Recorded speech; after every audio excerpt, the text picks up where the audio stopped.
অবস্থা সবার? রাতে খাবার খেতে বসলাম। আজকে সারাদিন খুব বৃষ্টি হয়েছে, এই জন্য আজকে খিচুড়ি খাবো। খিচুড়ির সাথে হচ্ছে বেগুন ভাজা আর কলিজা ভুনা।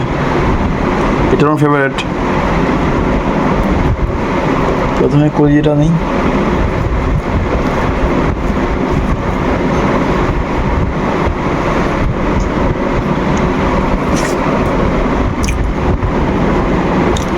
দারুণ, খুব মজা হয়েছে।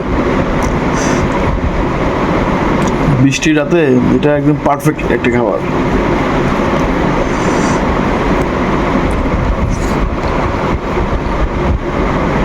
একটু বেগুনটা নেই।